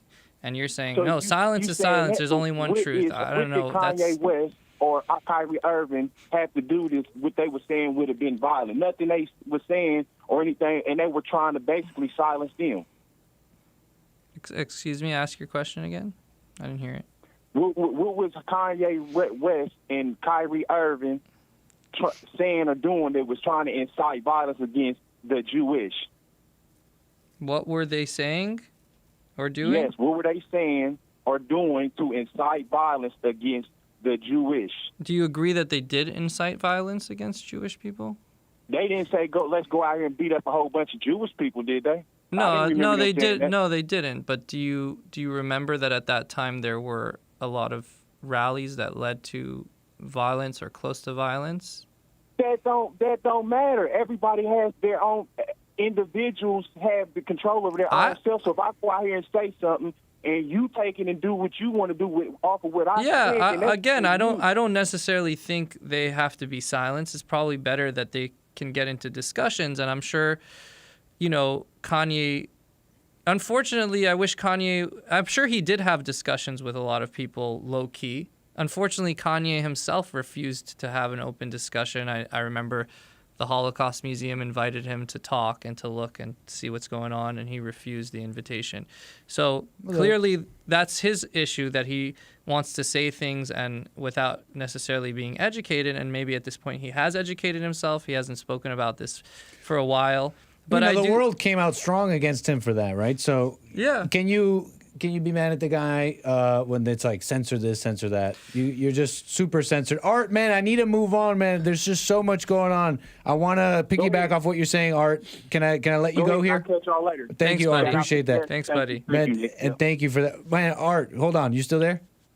Yeah. Were you saying Jewish because it sounded like you were saying Jewish? Are you saying Jewish because I don't know if you know that Art's black. Art's black. Yeah, Oh, okay. I know. I could tell he's Okay. that I've spoken to some black Israelites, and usually very angry against the Jewish people. And that was something else that I wanted to ask him too. He's saying, all right, real quick, make it fast. He's saying he's Azakari Jew. Ashkenazi? Jews, Ashkenazi Jews or whatnot. Now I'm switching up real quick. I'm half actually. Do he believe in Abraham, Isaac, and Jacob? Yes. He said yes. He said yes. Yes. Okay. Well, Ashkenazi Jews, they came out of the mountains. They came out of the mountains. That's why they void of melanin or whatnot. Cold climate, mountains, snow. That's why they void of. I'm being educated. So my thing is my thing is this: you're not educated unless you have sources. How did y'all end up getting into the tribe of Judah? Basically, if y'all came out, it never said that Judah came out of no mountains. Yeah, can Art? Can he respond to that? I'll let you go. He'll respond to that. Okay, that's cool. Thanks, Art. Appreciate it. So he's saying Ashkenazis, they're not Jewish. They're not Jewish. He's saying they came from the mountains. How'd they get into the tribe of Judah? all this doesn't really matter, honestly. But I don't really find. I'm not interested. in this. I mean, it's kind of like I don't find interest in this. If you could just answer briefly for Art. Okay. First of all, I'm half Lebanese, half American, Ashkenazi, Jewish. Jews have thousands of years under their belt as a Jewish nation. Originate in the Middle Eastern region. And that's where Abraham was from, the crescent over there. And we've been spread over many parts of the world. After post-Talmudic era, there was a big community of Jews who were in the German Franco region. They made up one of the big commentaries, the 𝒏𝒊𝒄𝒌𝒔𝒕𝒓𝒆𝒂𝒎, and they're called Ashkenazi only because they kind of settled in that region, and of course, were we more dark? There's a lot of dark Jews, first of all, today. There's a lot of brown Jews, a lot of black Jews. Most black Jews are actually converted. And then the Sephardic, like on my mother's side, a lot of them are just darker, Middle Eastern look. But that's evolution, you know. Gotcha. A lot of genes were mixed in. And it has to do today more with like what you believe and your tradition and your blood from as far as you could trace it back. I know a little bit about where the Black Israelite thing is coming from. I don't mind talking what I know about it, but it's interesting, man. Well, thank you. To me. Thank you for talking with Art, man. I've loved having you on, man. You're what's it called? You were saying you just listen, man. You listen. I like that. I'm learning from you. Honestly, I'm taking a note from you. Some of my callers know what I'm talking about. Thank you. So thank you for being a listener, man. I love that. I appreciate that a lot. I was gonna say, we're talking about listening. I was listening a little. Yeah. This is why we're talking about anger. And this is why I like talking about anger. Don't you? And you kind of agreed with me that on my description on people don't really hate skin color, they have anger. You kind of agreed with that, right? Yeah. I agree you say maybe it's not a way that most people will adopt. You see it as a rare. I see it as idealistic. But you agreed. Yeah. I agree with you. So you agree with me that anger is the big deal here. Isn't that plenty? You don't really need an ADL. You don't need extremist Jews. You just need to say anger is the issue. So you don't need any of these groups. You don't need the ADL. You don't need. I don't want to call them extremist Jews. Extremist Jews are. Oh, sorry. I thought that's what you called them. No, extremist Jews are in Borough Park. Gotcha. And in in Israel and parts of Israel. Gotcha. They have, because they're extreme about Judaism. Right. These are not extremist Jews. They're extremist liberals. I understand. I thought doesn't have to do with being Jewish. If Judaism mandated it, that's why I want to make this separation. Right. My bad. I thought you were saying the ADL. I thought the ADL. Not your bad. I just want to make that. Thank you for making it clear. I think it should be a clear distinction. Yeah, because you were saying that there's an extremism that's necessary for the Jews, right? That's what you were saying. I was saying that they would apply themselves to liberal values. Fair enough. That are extreme, that have nothing to do with Judaism, to maybe protect themselves as a minority and as a culture, and that's why they would apply themselves. So did I get you wrong? You're saying that there is an extremism necessary, that whatever it is, there is extremism. There's extremism with the Jews, and that you're saying it's necessary. the Jews apply themselves to some extreme political measure, just like there was a lot of Jews who were communists. And the ADL is mixed up with that. I'm sure there's much more than Jews in the ADL. I think so but too. They might I was be just trying to get your words specifically, correct. yeah, they might be specifically like on the front of being, you know, in the cancel culture for Jewish slurs, you know. Fair enough. So you agree with me that we don't need that because it's anger is the real issue. Yeah, but I don't. But the problem with saying that is that anger is not going to become cured by this podcast over here. And then you haven't been listening, man. No, but what I'm saying is that because not enough people listen to this podcast. You know what I'm saying? You're people so with right, man. a much bigger voice that are feeding these people's anger. And yes, you're right. Anger is That's why Jesse problem. Lee Peterson is telling people to overcome anger. It's crazy. You got to check it out, man. The callers we get, the people's lives changing. They see anger is the big issue. They're overcoming anger. They're going and they're forgiving their mothers. You've probably never heard this, man. They're going to forgive their mothers because it's the mother who passes down the spirit of anger. Yeah.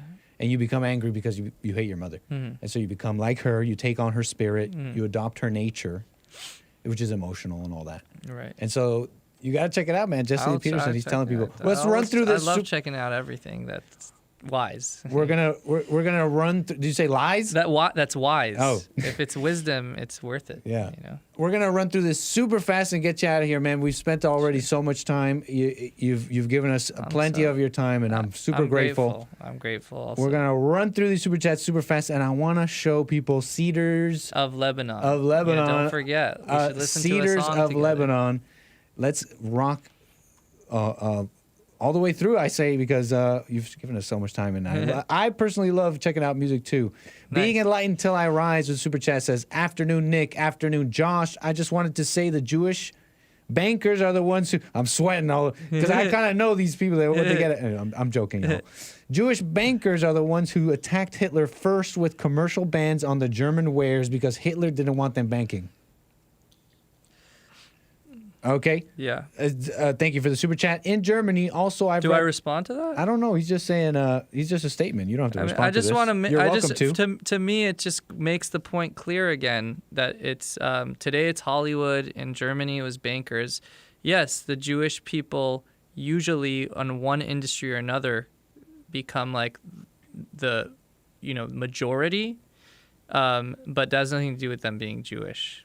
So maybe there was a lot of bankers in Germany, but it just proves the point that Jews are not specifically Hollywood, these are jobs that essentially they got into because they couldn't get into any other jobs or they were better qualified for those jobs. Thank you. Yeah. In Germany, he also goes on, second one. In Germany, also, I've read Mein Kampf, and Hitler knew the fact that there was a difference in Jews that practiced and Jews that didn't. He explicitly stopped violence against Jewish Germans during those bans. That's bullshit. Well, thank you for that. Being enlightened till I rise. It just takes Make your own conclusions here, y'all. I don't. These are super chats here. Guys, I'm not that educated. Okay, I'm just an anchor baby here. Okay, y'all. I'm just doing my best. Okay. Spoiler alert says it's okay to push back against the Jewish mafia. He says. Mm-hmm. He says. Mafia is at war with the white race. This war started in the Garden of Eden.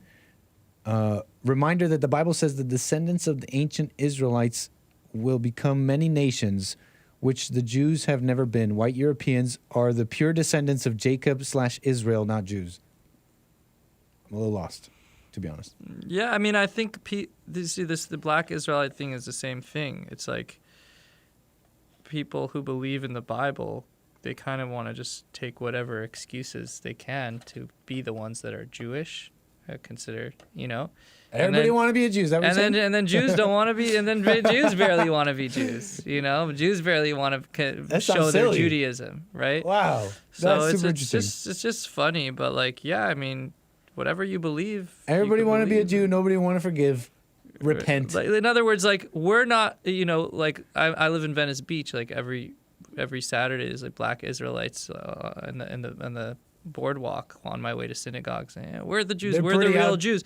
I don't have to stand anywhere and say I'm the real Jew, right? That is an interesting point. Right? And this guy has to go on I'm not going on podcasts and saying I'm the real Jew, right? So that's what Jesse Lee Peterson says. So that itself should prove what's going on over here. That's what Jesse says. He's like, why do you guys have to go? If you had to go around saying you're something, like you have to prove it. Right. What the? Sorry, y'all.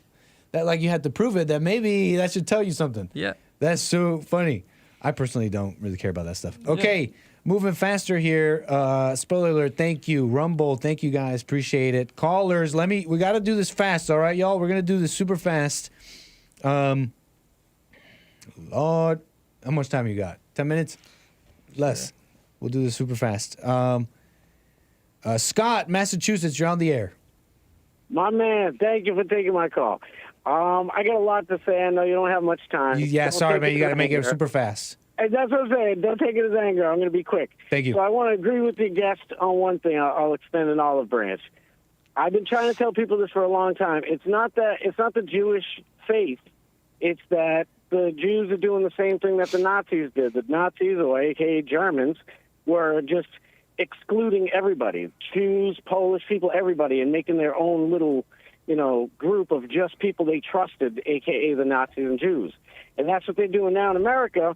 And I agree with you, guys, because it's the leftist ideology we have to worry about. It's not about the faith. Half those people, probably 90% of the people in Hollywood and all these industries who are Jewish, they're fellow Jews, but they're not, fellow religious Jews. It's leftist ideology. So I just want to put that out there. Last thing I'll say real quick is, it's like, with Hitler, like Mein Kampf was just his way of gaining, so Hitler he needed money. So he took over all the wealth from all the rich people. Who were the rich people? Jews and Polish people. They own the majority of all the businesses. So he puts them in concentration camps after he's already taken all their wealth, their businesses, their homes, their farms, their everything. And then he doesn't have money anymore because now he's got a war on about 5 different fronts. He stops feeding them, and that's where the whole Holocaust really, really happened, because I don't think he was, really, truly planning on doing it. Maybe he was, but who knows? But I wouldn't take him at his word for it. So that's all I got to say. Love you, brother. Scott, man, thank you for being brief. Awesome. Thank you so much. He wrote Mein Kampf, right? I've never read that book. Yeah. It sounded like you read it. Yeah, I read parts of it. Did he say he wants to destroy them or something? Yeah, for sure. Oh. It's clear. It's pretty clear. I'd say it's good versus evil. Hey, thank you for that in the chat. I agree. But good I versus think, evil. again, right-wingers are angry and evil, too. Yeah, for sure. I think he shoots himself in the foot in a certain... Scott, no offense, but if it's not about the Jewish religion, then it's not about Judaism. It's about politics. So, the fact that, again, maybe a majority are of the Jewish descent, and they have their reasons of being part of this political party, but there's a lot of Jews who have reasons to be part of a right-wing political party, and has nothing to do with their Judaism. So I think the moment that you point a finger and you say the Jewish media or the Jewish leftist, you could just leave Jewish out of it, and you're left with a deeper truth, and that's always better to deal with things if they're more true. Thank you for that. Okay, we're gonna do this super fast. You got 2 minutes less. Steve, Ohio, on the air. And I'm not gonna be able to get to all of you guys. All right, no problem. I'll be real brief. Thanks, Josh. Thanks, Nick. Thanks. I have a quick question. I hear this term a lot, and I'm wondering if you're familiar with this, Josh. What is a goyim? Yeah, so I explained earlier, goyim means nations. It's actually plural. I'd say in Hebrew, yud mem at the end of the word, which is yim word, means it's plural, many, right? So S, basically. So goy actually is the word, and it means nation. And goyim is really not a bad word. I would say a more belittling word is the Yiddish shegitz or shikza. Goyim is just a general word for nations. For example, it says in the Torah, or nataticha bagoyim, I've given you as a light to the nations. So that sentence adds the word goyim. Yeah. A lot of people, for some reason, think it's derogative. It just means Honestly, Gentile. You were talking about this with Hassan and about how you got to think about it in context and stuff. And honestly, man, when I heard that, I was just like, yeah, but I bet you some of these nations or whatever were animals. You know what I'm saying? Yeah. they're animalistic or whatever. And I don't know. Maybe I don't know if that's what you meant. Well, yeah, that's what I was saying. This Is is like imagine at certain points in history where like people are slaughtering you just for leaving your neighborhood. So, there was a certain perspective. So, I'm sorry. Would any Gentile be goyim? Yes. Okay, and does but goyim it would be a Talmud, goy, not goyim, but whatever. That's more semantics. Now, is that only Talmud, or is that also the Torah? It's just a Hebrew word. So, goyim, it means nations in Hebrew. Goy means a nation. So if you would say I'm a goy, it literally means probably I'm a Gentile in Hebrew. Okay, that brings a lot of light. I appreciate that. Thank you. Of course. Steve, thank you so much, man. Call me again. All right, thanks, bro.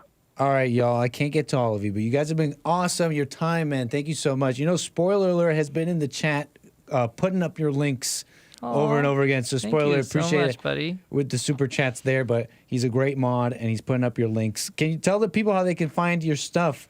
He's been putting up your YouTube channel, Cedars of Lebanon. Yes. Tell them how they can find Cedars of stuff. Lebanon. I just started putting out a lot of music videos. I'm on Spotify, Cedars of Lebanon. I'm on Instagram, Cedars _of_Lebanon. And the music I think has a lot of the background that I just brought to the table here. It's got some spirituality, and it's like folky, but it's not necessarily purely about heartbreak and love. It's sometimes about ideas, and I think I pride myself that's like my music is a little bit variant in that sense.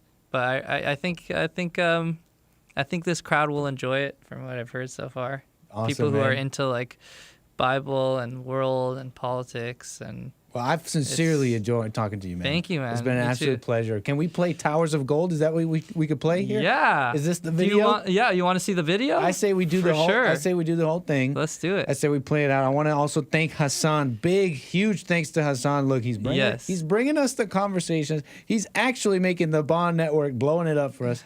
We've been trying to. We're putting it to Jesse Lee Peterson. You got to check him out. For sure. He's putting together this network of men.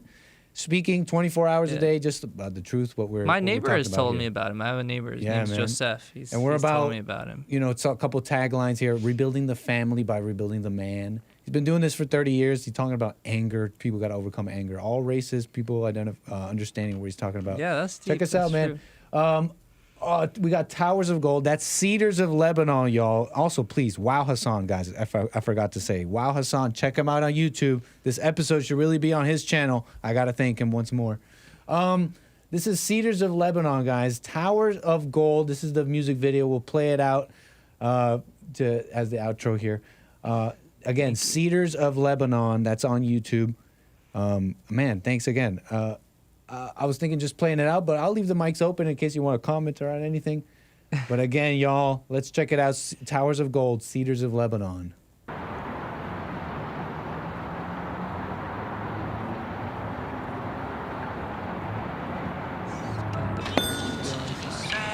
She sees the moments fade, carving her own path.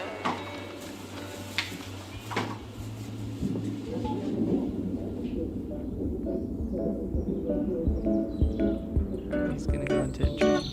Oh, so this is the dream. Mm-hmm. Gotcha. But he can't even get himself. The seasons as she should. This is you singing. Sees them all is good in the heart of the wood. She sees no reason to be sad. She sees the moments fade, carving her own path.